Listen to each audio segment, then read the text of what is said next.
ದೇವರಿಗೆ ಸ್ತೋತ್ರ. ಈ ಒಂದು ಸಮಯದಲ್ಲಿ ನಾವು ಅನೇಕ ದಿನಗಳಿಂದ ಈ ಒಂದು ಹತಸಾಕ್ಷಿಗಳ ವಿಷಯವಾಗಿ ಧ್ಯಾನ ಮಾಡ್ತಾ ಬರ್ತಾ ಇದ್ದೇವೆ. ಸುವಾರ್ಥ ಸೇವೆಯಲ್ಲಿ ಕ್ರಾಂತಿಕಾರಿಯಂತೆ ಅನೇಕ ಅದ್ಭುತ ಕಾರ್ಯಗಳನ್ನು ಮಾಡುತ್ತಾ ಅನೇಕ ಜನಾಂಗಗಳಿಗೆ ಸುವಾರ್ತೆ ಸಾರುತ್ತಾ 13 ಪತ್ರಿಕೆಗಳನ್ನು ಬರೆಯುತ್ತಾ ದೇವರನ್ನ ಮಹಿಮೆ ಪಡಿಸಿದ ಪೌಲನನ್ನ ನಾವು ನೋಡಿದ್ದೇವೆ, ಕೇಳಿದ್ದೇವೆ, ಹೆಮ್ಮೆ ಪಟ್ಟಿದ್ದೇವೆ, ಪೌಲನ ಜೀವಿತನ ತಿಳ್ಕೊಂಡಿದ್ದೇವೆ. ಆದರೆ ಇವತ್ತು ಆ ಪೌಲನಿಗೆ ಮಾರ್ಗದರ್ಶಕನಾಗಿದ್ದಂತಹ ಬಾರ್ನಬನ ಕುರಿತಾಗಿ ನಾವು ಓದುವಂತವರಾಗಿದ್ದೇವೆ. ಬಾರ್ನಬ ಅಂತಂದ್ರೆ ಧೈರ್ಯದಾಯಕನು ಅಂತ ಅರ್ಥ. ಸೊ ಈ ಬಾರ್ನಬರ ಕುರಿತಾಗಿ ಅವರು ಮಾಡಿದಂತಹ ಸೇವೆಯ ವಿಚಾರವಾಗಿ ಅವರ ಜೀವನ ಕುರಿತಾಗಿ ನಾವು ಇವತ್ತು ಧ್ಯಾನ ಮಾಡೋಣ. ಬಾರ್ನಬರು ಅಪೊಸ್ತಲರ ಕೃತ್ಯಗಳಲ್ಲಿ ಕೆಲವು ಕಡೆ ಬರ್ತಾರೆ. ಅವರ ಹುಟ್ಟು, ಬಾಲ್ಯ ಈ ವಿಚಾರವಾಗಿ ಸತ್ಯವೇದದಲ್ಲಿ ಜಾಸ್ತಿ ಕಾಣಲ್ಲ. ಇವರು ನೇರವಾಗಿ ಅಪೊಸ್ತಲರ ಕೃತ್ಯ 4ನೇ ಅಧ್ಯಾಯ 36ರಿಂದ 37 ವಚನದಲ್ಲಿ ಸೇವೆಯ ವಿಚಾರವಾಗಿ ಕಾಣಿಕೆಯನ್ನ ಕೊಡ್ತಾ ಇದ್ದೇನೆ ಅನ್ನೋದ್ರ ಮೂಲಕವಾಗಿ ಇವರ ಒಂದು ಇಂಟ್ರೊಡಕ್ಷನ್ ಸತ್ಯವೇದದಲ್ಲಿ ಸ್ಟಾರ್ಟ್ ಆಗುತ್ತೆ. ಅದರ ಇತಿಹಾಸದಲ್ಲಿ ಇವ್ರು ನೋಡ್ಬೇಕಂತಂದ್ರೆ ಇವರು ಹುಟ್ಟಿದ್ದು ಕುಪ್ರ ದ್ವೀಪದಲ್ಲಿ ಸಲಾಮಿಸ್ ಅನ್ನುವಂತಹ ಒಂದು ಪಟ್ಟಣದಲ್ಲಿ. ಇವರು ಮೊದಲ ಹೆಸರು ಯೋಸೆಫ ಅಂತ ಹೇಳಿ. ಇವರು ಲೇವಿ ಆಗಿರ್ತಾರೆ.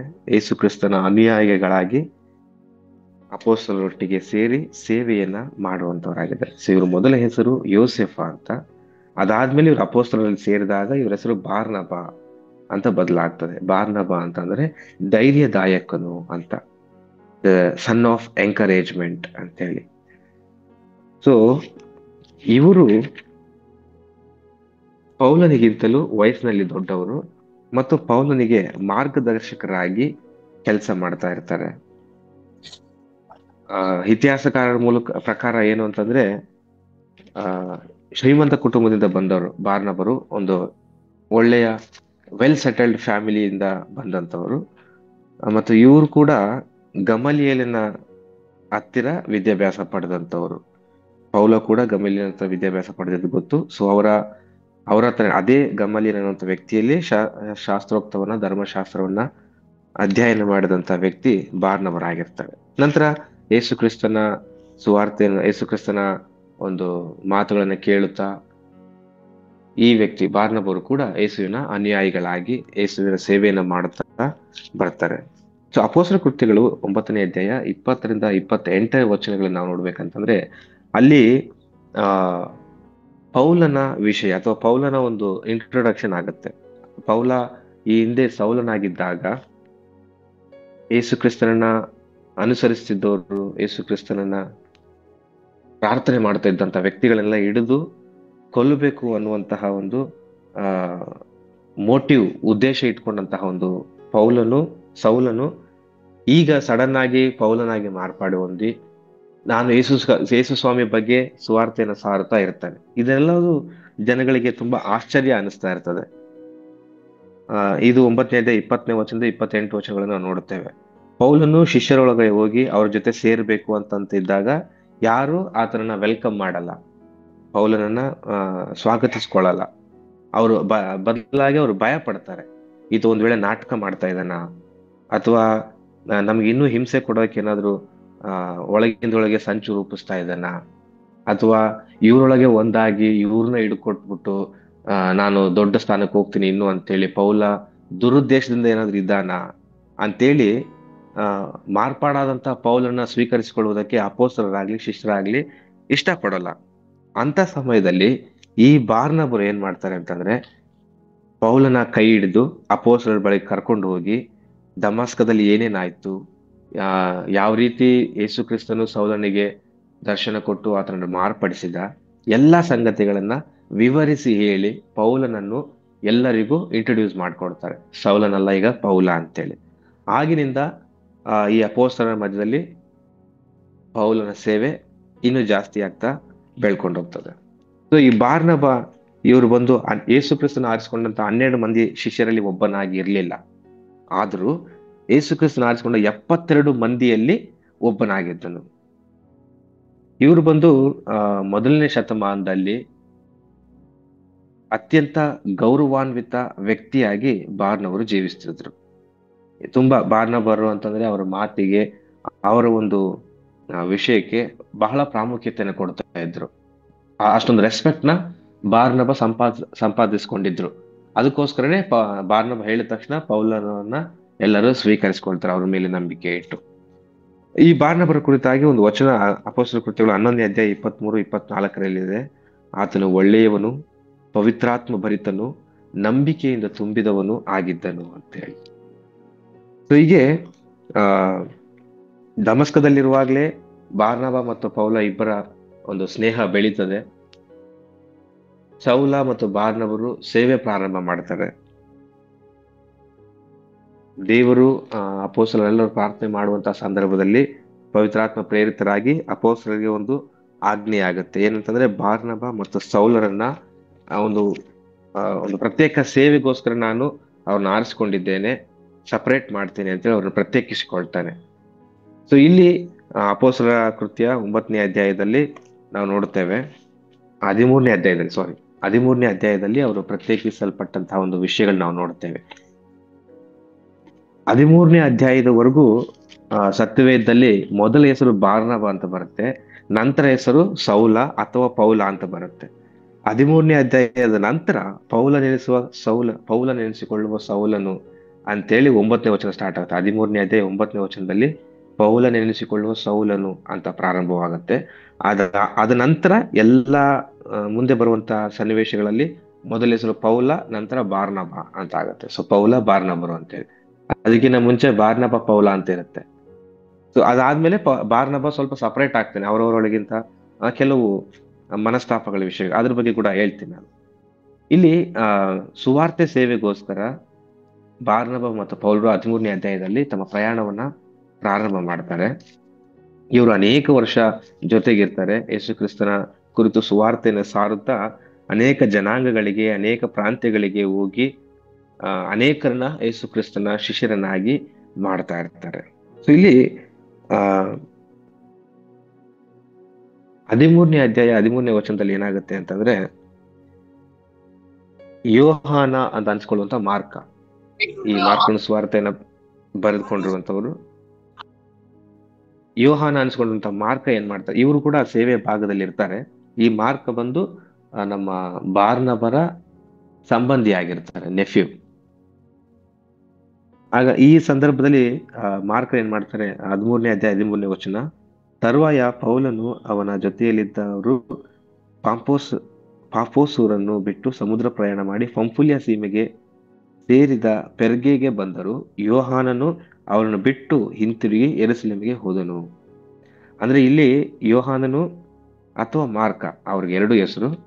ಈ ವ್ಯಕ್ತಿ ಅವ್ರೇನ್ ಮಾಡ್ತಾರೆ, ಸೇವೆ ಮಧ್ಯದಲ್ಲೇ ಹಿಂದೆ, ಅವರು ಒಬ್ಬ ಯವನಸ್ಥ, ಇನ್ನು ಅಷ್ಟು ಬೆಳೆದಿದ್ದಂತ ವ್ಯಕ್ತಿ ಅಲ್ಲ, ಇನ್ನು ಯವನ ಪ್ರಾಯದಲ್ಲಿರುವಂತ ಸಂದರ್ಭದಲ್ಲಿ ಸೇವೆ ಬಿಟ್ಟು ತಿರ್ಗಾ ಯೆರೂಸಲೇಮಿಗೆ ಹೋಗ್ಬಿಡ್ತಾರೆ. ಇದಾಗಿ ಅನೇಕ ವರ್ಷಗಳಾದ ಮೇಲೆ ಮತ್ತೆ ಅಂದ್ರೆ ಈಗ ಸುವಾರ್ತೆ ಇವರು ಮಾರ್ಕ ಅನ್ನಿಸ್ಕೊಂಡಿರುವಂತ ಯೋಹಾನನು ಸೇವೆಯಿಂದ ಹೊರಗಡೆ ಬಂದು ಅವರು ಯೆರೂಸಲೇಮಿಗೆ ರಿಟರ್ನ್ ಹೋಗ್ತಾರೆ. ಬಾರ್ನಬ ಮತ್ತು ಪೌಲ ಇವರೆಲ್ಲರೂ ಸೇವೆ ಮಾಡಿಕೊಂಡು ಅನೇಕ ಕಡೆ ಪೆರ್ಗ, ಪಿಸಿದ್ಯ, ಅಲ್ಲಿ ಇರುವಂತಹ ಸುತ್ತಮುತ್ತ ಎಲ್ಲಾ ಪಟ್ಟಣ ಪ್ರಾಂತ್ಯಗಳಿಗೆ ಸೇವೆ ಮಾಡ್ತಾ ಹೋಗಿ ಅಂತಿಯೋಕ್ಯಕ್ಕೆ ಸೇರ್ತಾರೆ. ಅಂತಿಯೋಕ್ಯದಲ್ಲಿ ನಿಮಗೆಲ್ಲ ಗೊತ್ತು, ಕ್ರೈಸ್ತರಿಗೆ ಬಂದಂತಹ ಹೆಸರು ಅಂತ್ಯೋಕ್ಯದಲ್ಲಿ ಫಸ್ಟ್. ಅಲ್ಲಿಂದ ಇನ್ನು ಅನೇಕ ಕಡೆಗೆ ಹೋಗಿ ಸುವಾರ್ತೆಯನ್ನು ಸಾರಿ ದೇವರನ್ನ ಮಹಿಮೆ ಪಡಿಸುತ್ತಾ ಪೌಲ ಮತ್ತು ಬಾರ್ನಬರು ಇರ್ತಾರೆ. ಇವರು ನೆಕ್ಸ್ಟ್ ಏನಂತಂದ್ರೆ, ಪೌಲರು ಒಂದು ಮಾತು ಹೇಳ್ತಾರೆ, ನಾವೀಗ ಏನೇನು ಇಷ್ಟವರೆಗೂ ಸೇವೆ ಮಾಡ್ಕೊಂಡು ಬಂದಿದೀವಲ್ಲ ಆ ಎಲ್ಲಾ ಪ್ರಾಂತ್ಯಗಳಿಗೆ ರಿಟರ್ನ್ ಹೋಗೋಣ, ಅಲ್ಲಿ ಹೋಗಿ ಅಲ್ಲಿ ಎಲ್ಲ ಸಹೋದರರು ಹೇಗಿದ್ದಾರೆ ಅಂತೇಳಿ ನೋಡ್ಕೊಂಡ್ ಬರೋಣ ಅಂತ ಮಾತಾಡಿದಾಗ ಬಾರ್ನಬರಿಗೆ ಇದು ಒಳ್ಳೆ ಅಭಿಪ್ರಾಯ ಅಂತ ತೋಚ್ತದೆ.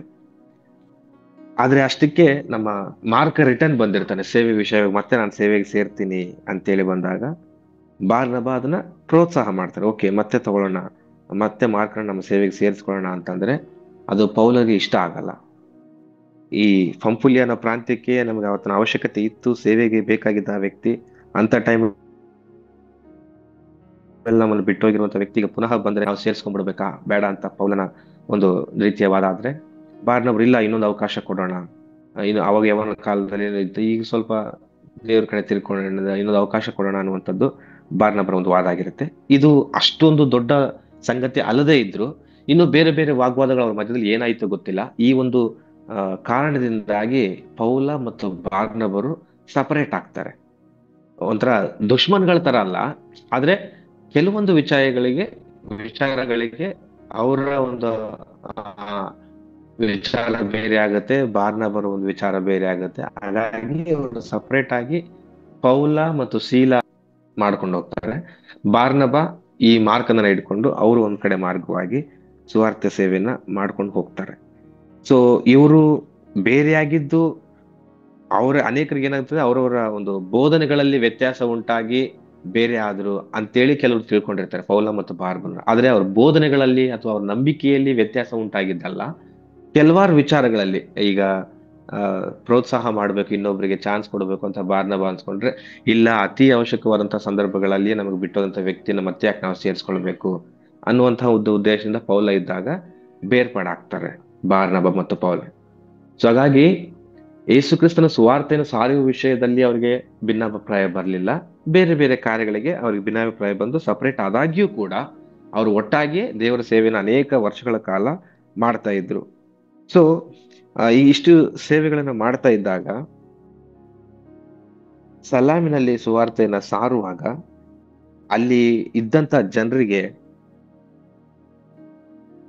ಬಾರ್ನಬನ ವಿಷಯ, ಬಾರ್ನಬನ ಬೆಳವಣಿಗೆ ಸಹಿಸ್ಕೊಳಕ್ಕಾಗಲ್ಲ. ಅವ್ರೇನ್ ಮಾಡ್ತಾರೆ, ಈತನನ್ನ ಕೊಂದು ಬಿಡ್ಬೇಕು, ಈತನ ಇಟ್ಕೋಬಾರ್ದು ಅಂತ ಹೇಳಿ ಸಲಾಮಿನ ವಾರ್ತೆ ಸಾರುವಂತ ಸಂದರ್ಭದಲ್ಲಿ ತುಂಬಾ ಅಸೂಯೆ ಪಟ್ಟು ಬಾರ್ನಬ ಅವ್ರನ್ನ ಹಿಂಸೆ ಮಾಡಿ ಕೊಲ್ಲುತ್ತಾರೆ. ಸೊ ಇದು ಅಪೊಸ್ತಲರ ಕೃತ್ಯಗಳು 15ನೇ ಅಂದ್ರೆ ಯೇಸು ಬಾರ್ನಬರ ವಿಚಾರ, ಕೊಂದಿದ ವಿಚಾರ ಅಥವಾ ಹತಸಾಕ್ಷಿ ಆಗಿದ್ದ ವಿಚಾರ ಎಲ್ಲೂ ಬೈಬಲ್ ಅಲ್ಲಿ ಉಲ್ಲೇಖ ಇಲ್ಲ. ಆದ್ರೆ ಇತಿಹಾಸ ಪುಟಗಳಲ್ಲಿ ಇದರ ಕುರಿತಾಗಿ ಉಲ್ಲೇಖ ಇದೆ, ಯಾವ ರೀತಿ ಬಾರ್ನಬ ಸಾಯ್ತಾರೆ ಎಲ್ಲಿ, ಸೆಲಾಮಿನಲ್ಲಿ ಅನ್ನುವಂಥದ್ದು. ಮತ್ತು ಎರಡು ರೀತಿಯಾದಂತಹ ವಿಚಾರಗಳಿದೆ. ಒಂದು ಬಾರ್ನಬನನ್ನ ಕಲ್ಲೆಸೆದು ಕೊಲ್ತಾರೆ ಅನ್ನುವಂಥದ್ದಿದೆ. ಇನ್ನೊಂದು ಬಾರ್ನಬನ ಕುರಿತಾಗಿ ಬರೆದಂತಹ ಒಂದು ಪುಸ್ತಕಗಳಲ್ಲಿ ಬಾರ್ನಬನ ಕುತ್ತಿಗೆಗೆ ಹಗ್ಗ ಹಾಕಿ ಕಟ್ಕೊಂಡು ಎಳ್ಕೊಂಡು ಹೋಗಿ ಒಂದು ಸ್ಥಳದಲ್ಲಿ ಇಟ್ಟು ಬೆಂಕಿ ಹಾಕಿ ಸುಡುತ್ತಾರೆ ಅನ್ನುವಂಥದ್ದು. ಈ ಎರಡು ವಿಚಾರಗಳಿದೆ. ಇದರಲ್ಲಿ ಯಾವುದು 100% ಕರೆಕ್ಟ್ ಅಂತಿಲ್ಲ, ಆದ್ರೆ ಆತನ ಹಿಂಸೆ ಕೊಟ್ಟು ಕೊಂದಿದ್ದು ಮಾತ್ರ ಇತಿಹಾಸ ಪುಟಗಳಲ್ಲಿ ಇದೆ.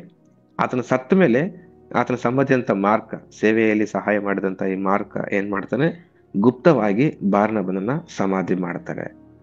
ಸೊ ಇದು ಬಾರ್ನಬನ ಒಂದು ಜೀವನವಾಗಿರುತ್ತದೆ. ಇವರು ಅಂದ್ರೆ ಅನೇಕ ವರ್ಷಗಳ ಕಾಲ ಜೊತೆಯಾಗಿದ್ದುಕೊಂಡು ಸೇವೆ ಮಾಡಿ ಎಷ್ಟೋ ಆ ಜನರಿಗೆ ಮಾರ್ಗದರ್ಶಿಯಾಗಿ ಬಾರ್ನಬರು ಬೆಳೀತಾರೆ. ಇವರ ಮೂಲಕವಾಗಿ ನಾವು ಕಲಿತುಕೊಳ್ಳುವಂತಹ ಒಂದು ವಿಷಯಗಳೇನಂತಂದ್ರೆ, ಒಂದು ಪ್ರೋತ್ಸಾಹಿಗಳಾಗಿ ಬದುಕುವುದು. ಪೌಲನನ್ನ ಸೇರಿಸಿಕೊಳ್ಳುವುದಕ್ಕೆ ಅಂಜುತ್ತಿದ್ದಂತಹ ಎಲ್ಲ ಜನಗಳ ಮಧ್ಯೆ ಬಾರ್ನಬ ಒಬ್ಬ ವ್ಯಕ್ತಿ ಧೈರ್ಯವಾಗಿ ನಿಂತ್ಕೊಂಡು ಎಲ್ಲರ ಮುಂದೆ ನಿಂತು, ಈತನ ಹೆಸರು ಸೌಲ, ಈ ತರ ಮಾಡ್ತಾ ಇದ್ದ, ಹಿಂಗಿದ್ದ, ದಮಸ್ಕದಲ್ಲಿ ಈ ತರ ಹಿಂಗಾಯ್ತು, ಈಗ ಸೇವೆಯನ್ನು ಮಾಡ್ಲಿಕ್ಕೆ ಬಂದಿದ್ದಾನೆ, ನಾವು ಸ್ವೀಕರಿಸ್ಕೊಳ್ಳೋಣ ಅಂತೇಳಿ ಪ್ರೋತ್ಸಾಹ ಪಡಿಸ್ತಾನೆ. ಪೌಲನನ್ನ ಎಲ್ಲರಿಗೂ ಇಂಟ್ರೊಡ್ಯೂಸ್ ಮಾಡಿಸ್ತಾರೆ. ಮತ್ತೆ ಅನೇಕ ಗೊಂದಲಗಳ ಒಳಗಾಗಿ ಮಾರ್ಕ ದೂರ ಆಗಿದ್ದಾಗ್ಲೂ ಕೂಡ ಮತ್ತೆ ಪುನಃ ಸೇವೆಗೆ ಬರ್ತೀನಿ ಅಂತಂದಾಗ ಸರಿ ಅಂತೇಳಿ ಅಷ್ಟು ವರ್ಷಗಳ ಜೊತೆಗಿದ್ದ ಪೌಲನನ್ನು ಬೇರ್ಪಡಿಸ್ಕೊಂಡು ಮಾರ್ಕನಿಗೆ ಪ್ರೋತ್ಸಾಹ ನೀಡಿ ಸೇವೆಗೆ ನಿಲ್ಲುವಂತೆ ಮಾಡ್ತಾನೆ. ಸೊ ಈ ರೀತಿ ನಮ್ಮ ಜೀವನಗಳಲ್ಲಿ ಕೂಡ ನಾವು ಇತರರಿಗೆ ಇನ್ಸ್ಪೈರ್ ಆಗುವಂತಹ ರೀತಿಯಲ್ಲಿ ಅಥವಾ ಅವ್ರನ್ನ ಪ್ರೋತ್ಸಾಹ, ಎಂಕರೇಜ್ ಕೊಡುವಂತಹ ರೀತಿಯಲ್ಲಿ ನಮ್ಮ ಜೀವಿತಗಳಲ್ಲಿ ನಾವಿರ್ಬೇಕು.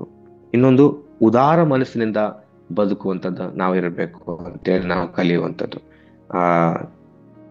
4ನೇ ಅಧ್ಯಾಯದಲ್ಲಿ ನಾವು ನೋಡ್ಬೇಕಾದ್ರೆ ಬಾರ್ನಬ ತನ್ನ ಆಸ್ತಿಯನ್ನ ಮಾರಿ, ತನಗಿರುವಂತಹ ಒಂದು ಆಸ್ತಿಯನ್ನ ಮಾರಿ ಅವ್ರೇನ್ ಮಾಡ್ತಾರೆ, ಅಪೋಸ್ತಲರ ಪಾದದಲ್ಲಿ ಬಂದಿಟ್ಟು ಸುವಾರ್ತೆ ಸೇವೆಗೋಸ್ಕರ, ದೇವರನ್ನ ಮಹಿಮೆ ಪಡಿಸೋದಕ್ಕೋಸ್ಕರ ತನ್ನದೆಲ್ಲವನ್ನ ಮಾರ್ತಾನೆ ಬಾರಬ್ಬ. ಸೊ ಆ ರೀತಿ ಉದಾರ ಮನಸ್ಸಿನವರಾಗಿ ನಾವಿರ್ಬೇಕು. ದೇವರ ವಿಚಾರ ಆಗಿರ್ಬೋದು, ಅಥವಾ ನಮ್ಮ ಒಟ್ಟಿಗಿರುವಂತವರ ಅವರನ್ನ ದೇವರ ವಿಷಯದಲ್ಲಿ ಬೆಳೆಸುವಂತದ್ರಲ್ಲಾಗಿರ್ಬೋದು, ನಾವು ಉದಾರಿಗಳಾಗಿ ಇರಬೇಕು ಅನ್ನುವಂತಹ ವಿಚಾರವನ್ನ ಈ ಬಾರ್ನಬರ ಜೀವನದ ಮೂಲಕ ನಾವು ಕಲಿತುಕೊಳ್ಳುವಂಥದ್ದು. ಹಾಗಾಗಿ ಆ ಧೈರ್ಯದಾಯಕನಾಗಿರುವಂತಹ ಈ ಬಾರ್ನಬನ ಕುರಿತಾಗಿ ನಾವೇನ್ ಕಲ್ತ್ಕೊಂಡಿದ್ದೇವೆ, ಇದನ್ನ ಕೇವಲ ಒಂದು ಇನ್ಸ್ಪೈರಿಂಗ್ ಸ್ಟೋರಿ ತರ ನಾರ್ಮಲ್ ಆಗಿ ಎಲ್ಲರದು ಸ್ಟೋರಿ ಕೇಳ್ತೀವಲ್ಲ, ಆ ರೀತಿ ಕೇಳಿ ಬಿಟ್ಟು ಬಿಡದೆ ನಮ್ಮ ಜೀವನಗಳಲ್ಲಿ ಅಳವಡಿಸಿಕೊಂಡು ಬಾರ್ನಬರು ಮಾಡಿದಂತಹ ಈ ಒಂದು ಅನೇಕ ಅದ್ಭುತ ಕಾರ್ಯಗಳನ್ನ, ದೇವರಿಗೆ ಮಹಿಮೆಪಡಿಸಿದಂತಹ ವಿಷಯಗಳನ್ನ ನೆನೆಸಿಕೊಂಡು ನಾವು ಅದು ನಮ್ಮ ಜೀವನದಲ್ಲಿ ಅಳವಡಿಸಿಕೊಂಡು ಬಾಳೋಣ. ದೇವರ ವಾಕ್ಯವನ್ನ ಆಶೀರ್ವದಿಸಲಿ. ಆಮೇಲೆ ಪ್ರಾರ್ಥನೆ ಮಾಡೋಣ. ಪ್ರೀತಿ ಸ್ವರೂಪನು, ಮಹೋನ್ನತನು, ರಾಜಾದಿರಾಜನಾಗಿರುವಂತಹ ದೇವರೇ, ನಿನಗೆ ಸ್ತೋತ್ರ ಸ್ವಾಮಿ. ಹೌದು ಕರ್ತನೆ, ಈ ಒಂದು ಸಮಯದಲ್ಲಿ ಬಾರ್ನಬರ ಜೀವಿತ ಕುರಿತಾಗಿ ಕರ್ತನೆ ಸ್ವಾಮಿ, ಅವರು ಮಾಡಿದಂತ ಎಲ್ಲಾ ಸೇವೆಗಳ ಕುರಿತಾಗಿ ನಾವು ಕಲ್ತ್ಕೊಂಡಿದ್ದೇವೆ, ತಿಳಿದುಕೊಂಡಿದ್ದೇವೆ. ಅದಕ್ಕೋಸ್ಕರ ಸ್ತೋತ್ರ. ನಾವು ಕೂಡ ಕರ್ತನೆ ಸ್ವಾಮಿ ಇತರರಿಗೆ ಪ್ರೋತ್ಸಾಹ ಕೊಡುವಂತವರಾಗಿರ್ಲಿಕ್ಕಾಗುವಂತೆ ಮತ್ತು ಕರ್ತನೆ ಉದಾರ ಮನಸ್ಸಿನವರಾಗಿರ್ಲಿಕ್ಕಾಗುವಂತೆ ಸಹಾಯ ಮಾಡು. ಸೇವೆ ವಿಚಾರದಲ್ಲಿ ಕರ್ತನೆ ಸ್ವಾಮಿ ಬಾರ್ನಬನು ಮಾಡಿದಂತ ಅನೇಕ ಪ್ರೋತ್ಸಾಹದ ಹೆಜ್ಜೆಗಳು ಕರ್ತನೆ ಸ್ವಾಮಿ, ಅದು ಒಬ್ಬ ಕ್ರಾಂತಿಕಾರಿಯನ್ನೇ ಹುಟ್ಟು ಹಾಕಿದೆ. ಅದೇ ರೀತಿಯಲ್ಲಿ ಕರ್ತನೆ ಸ್ವಾಮಿ ನಾವು ಕೂಡ ಪ್ರೋತ್ಸಾಹಿಗಳಾಗಿ ಇನ್ನೊಬ್ಬರನ್ನ ಇನ್ಸ್ಪೈರ್ ಮಾಡ್ಲಿಕ್ಕಾಗುವಂತೆ ನಮ್ಗೆ ಸಹಾಯ ಮಾಡು. ನಿಮ್ಮ ಸೇವೆಯಲ್ಲಿ ಕರ್ತನೆ ಸ್ವಾಮಿ ಇನ್ನೂ ಅನೇಕ ರೀತಿಯಲ್ಲಿ ಬೆಳಿಲಿಕ್ಕಾಗುವಂತೆ ನಮಗೆ ಕರ್ತನೆ ಸ್ವಾಮಿ ನಿಮ್ಮ ಕೃಪೆಯನ್ನ ಅನುಗ್ರಹಿಸಿಕೊಡು. ಮಾತ್ರವಲ್ಲದೆ ಕರ್ತನೆ ಸ್ವಾಮಿ, ನಮ್ಮ ಎಲ್ಲಾ ಸೇವೆ ಕಾರ್ಯಗಳಿಗಾಗಿ ಪ್ರಾರ್ಥಿಸ್ತೇನೆ. ಕಲ್ವಾರಿ ಚಾಪಲ್ ಸೇವೆಯನ್ನು ಆಶೀರ್ವದಿಸು ದೇವರೇ. ಸೇವೆಯಲ್ಲಿ ಇರುವಂತಹ ಎಲ್ಲಾ ಸೇವಕರುಗಳು ಆಶೀರ್ವದಿಸು. ಅವ್ರು ಮಾಡ್ತಿರುವಂತಹ ಕಾರ್ಯಗಳು, ಅವ್ರು ಮಾಡ್ತಿರುವಂತಹ ಸೇವೆಗಳನ್ನ ಅಭಿವೃದ್ಧಿ ಪಡಿಸು ಕರ್ತನೆ ಸ್ವಾಮಿ.